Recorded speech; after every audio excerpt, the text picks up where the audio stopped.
Bonjour, une petite vidéo sur les racines énièmes de l'unité. Ça s'adresse à des élèves de terminale option maths experte et on va parler de l'ensemble U8. Donc c'est un petit exercice justement où vous devez déterminer l'ensemble U8. Donc il va falloir se référer à votre partie cours. Et ensuite, il y aura un peu de calcul, un tout petit peu, où il faudra donc déterminer la longueur des côtés et le périmètre d'un polygone à 8 côtés inscrit dans le cercle trigonométrique.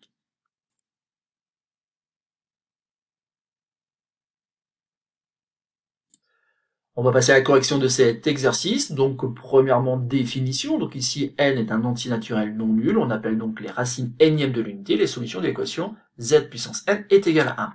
Et on va noter donc u indice n, l'ensemble des racines énièmes de l'unité.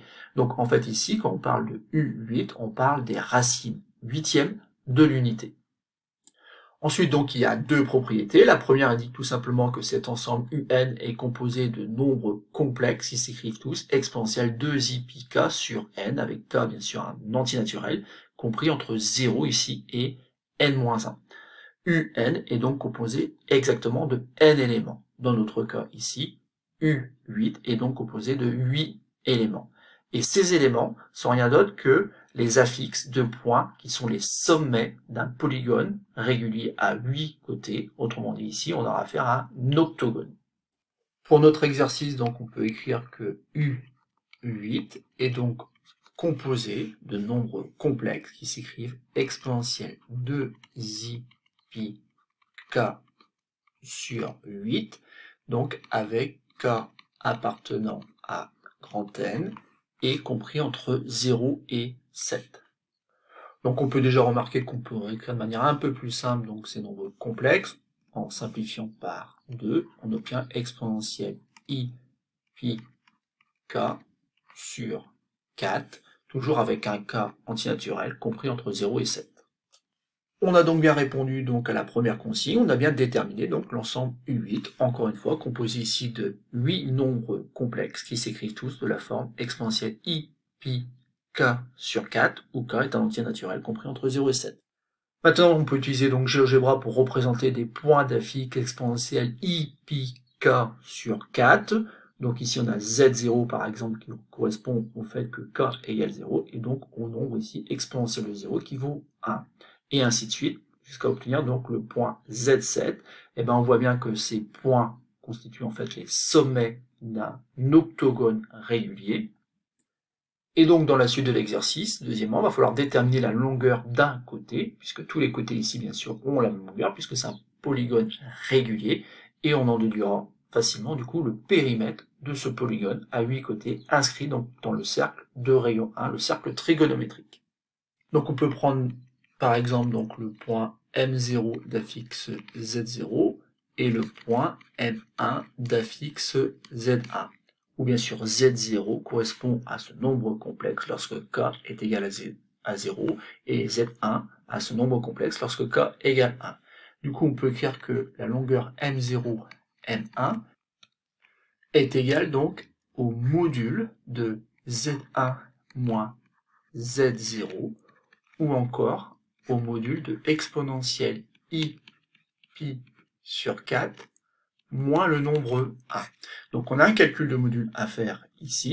Donc il y a plusieurs façons de faire ce calcul. On peut notamment utiliser le fait que z bar, c'est égal à un module de z au carré.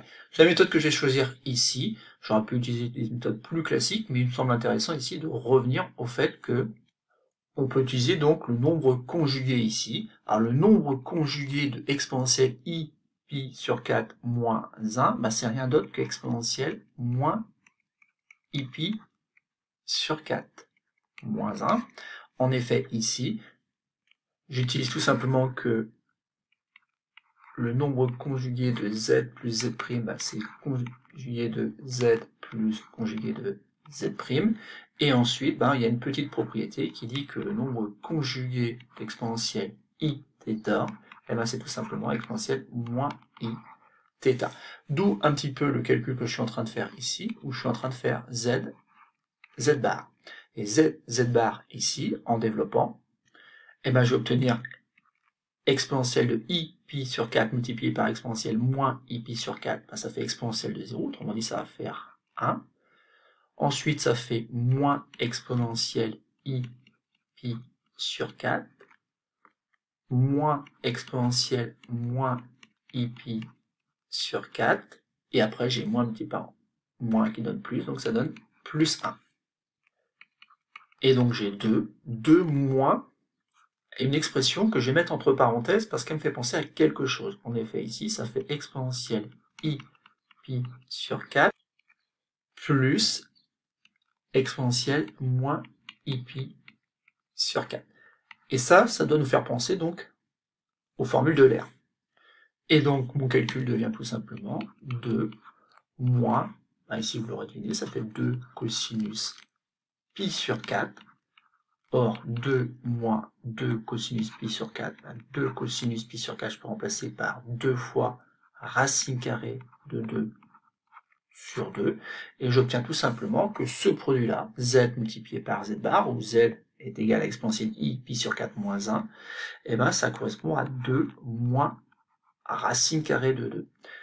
Et donc, j'oublie pas que ce que j'ai obtenu, c'est module de z au carré, et module de z, donc au carré, est égal à cette expression-là. Je peux en déduire donc que le module, ici, de exponentielle i pi sur 4 moins 1, c'est tout simplement la racine carrée de 2 moins racine carrée de 2.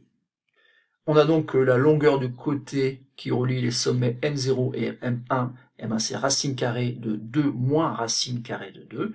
Mais comme on a un polygone régulier, et ben le polygone régulier a ses 8 côtés qui ont la même longueur, d'où le fait que le périmètre est tout simplement égal à 8 fois la quantité qu'on vient d'énoncer, donc racine carrée de 2 moins racine carrée de 2.